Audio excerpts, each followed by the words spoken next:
Class 12th Subject Physics 10th Chapter Magnetic Fields due to electric current. Magnetic fields due to electric current. From this chapter, let us see some of the important formulae. First formula is for magnetic force acting on a charge Q. So that force is given as Fm equal to Q into phi cross B, where Q is magnitude of the charge, phi is the speed of the charge, and B is the magnetic field. This will be also written as Fm equal to Q phi B sin theta in magnitude. So magnitude of that magnetic force acting on charge Q is given as Fm equal to Q phi B sin theta, and the net force acting on the charge due to electric as well as magnetic field is given as F equal to Q into E plus phi cross B, where E will represent electric field, and therefore Q into E, that will be the force due to electric field, and Q into phi cross B will be the force due to magnetic field. Then second formula gives us the cyclotron motion. So in case of cyclotron motion, the magnetic field provides the necessary centripetal force, and therefore Q phi B will be equal to m phi square upon r. That is magnetic force equal to centripetal force, or from this, in terms of momentum, m phi equal to p, it will be written as p equal to qbr. P is equal to qbr, where p is the momentum of this charge, that is m phi, that equal to p equal to qbr. The period of revolution will be given as period t equal to 2 pi r upon phi. That will be equal to 2 pi r m upon qbr.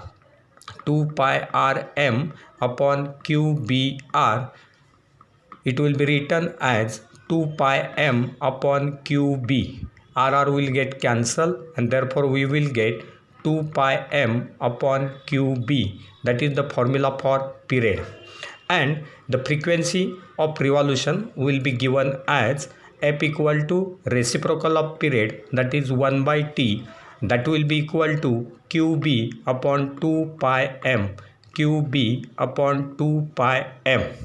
Similarly, kinetic energy of that charge, kinetic energy Ke will be equal to half m phi square, half m phi square, that will be equal to q square b square r square upon 2m, q square b square r square upon 2m. Then third formula is for magnetic force acting on a straight wire, magnetic force acting on a straight wire carrying current. So that force is given as F equal to I into L cross B. I into L cross B, I will be the current flowing through that conductor, L will be the length of the conductor, and B is the magnetic field. In magnitude, it will be written as ILB sin theta, ILB sin theta. Then fourth formula gives us the magnetic force acting on a conductor, the magnetic force acting on a conductor of any shape. The force will be given as F equal to I into integration dl cross B. So F is equal to I into integration dl cross B. Then fifth formula gives us the magnetic force acting on a closed circuit, the magnetic force acting on a closed circuit in magnetic field. That force is given as F equal to I into integration over closed path dl cross B. F is equal to I into integration over closed path dl cross B. Then sixth formula gives us the torque acting on a current carrying loop. The torque acting on a current loop, that torque is given as torque equal to NIAB sin theta. NIAB sin theta, where N will be number of turns of that loop, I will be the current flowing through that loop, A will represent area of that loop, and B is the magnetic field. Then seventh formula gives us the working principle of moving coil galvanometer. Working principle of moving coil galvanometer, that is phi equal to NAB upon K into I. Phi equal to NAB upon K into I, that is this bracketed term is constant, and therefore deflection phi of the coil of the galvanometer is directly proportional to current flowing through it. In this case, N will represent number of turns of that coil of the galvanometer, A is area of that coil, B is the magnetic field, and K is torque per unit twist of the suspension of that moving coil galvanometer. Then eighth formula gives us the magnetic dipole moment for a loop. Magnetic dipole moment for a loop, mu equal to NIA.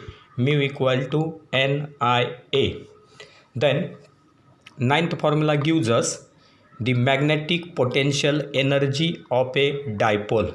Magnetic potential energy of a dipole, U equal to mu dot B. Mu dot B. Mu is magnetic moment, magnetic dipole moment.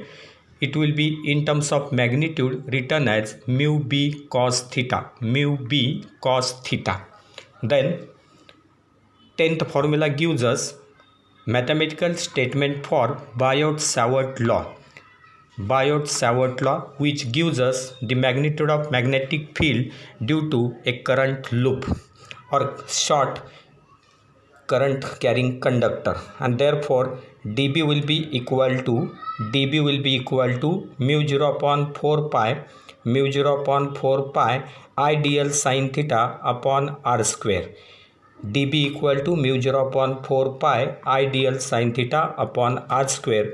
Further, it will be written as mu 0 upon 4 pi I dl cross r upon r cube. Mu 0 upon 4 pi I dl cross r upon r cube. Then 11th formula gives us the magnetic field due to infinite straight wire. So infinitely long straight wire. For that wire, magnetic field is given as B equal to mu 0 I upon 2 pi r. Mu 0 I upon 2 pi r. Then 12th formula is magnetic field due to semi-infinite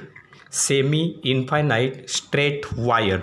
So for that semi-infinite straight wire, magnetic field B will be equal to mu 0 I upon 4 pi r.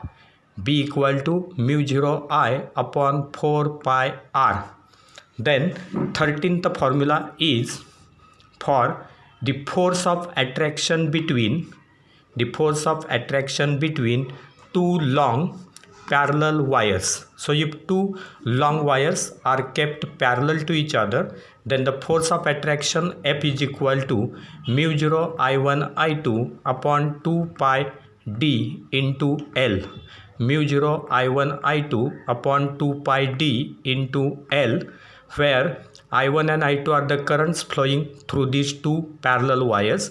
D is the separation of these two wires, and L is the length of each wire. So from this formula, force per unit length will be equal to mu 0 I1 I2 upon 2 pi d, that is F by L equal to mu 0 I1 I2 upon 2 pi d. Then 14th formula gives us the magnetic field produced by a current in circular arc of the wire. So in case of a circular arc of the wire, the magnetic field B will be given as mu 0 I upon 4 pi r mu 0 I upon 4 pi r into theta. So this will be the magnetic field for that circular arc. Then 15th formula gives us the magnetic field at the center of a circular wire. Magnetic field at the center of a circular wire, that is coil carrying current, that is given as B equal to mu 0 I upon 2 r, where r will be radius of that current carrying loop. B is equal to mu 0 I upon 2 r. Then 16th formula gives us the mathematical statement of Ampere's law, that is integration over closed path B dl, integration over closed path B dl equal to mu 0 I, mu 0 I. Then 17th formula gives us the axial magnetic field produced by current in a circular loop, that is B equal to mu 0 by 2 I r square upon z square plus r square raised to 3 by 2, mu 0 by 2 I r square upon z square plus r square raised to 3 by 2, where z will be that perpendicular distance. Then 18th formula gives us the magnetic field in terms of magnetic dipole moment. Magnetic field in terms of magnetic dipole moment, that is B equal to 2m upon 4 pi z cube, 2m upon 4 pi z cube, where z will be again perpendicular distance and m will be the magnetic moment. Then 19th formula gives us the magnetic field of a solenoid. Magnetic field of a solenoid, so that is given as B equal to mu 0 ni. B is equal to mu 0 ni, that is the magnetic field of a solenoid, where n represents number of turns per unit length of that solenoid. N is number of turns per unit length of the solenoid, and therefore B equal to mu 0 ni. The 20th formula gives us the magnetic field of a toroid. The magnetic field of a toroid, that is B equal to mu 0 ni upon 2 pi r, mu 0 ni upon 2 pi r, where n represents total number of turns, and therefore for the toroid magnetic field B equal to mu 0 ni upon 2 pi r. So these are some of the formulae related with this chapter, magnetic fields due to electric current.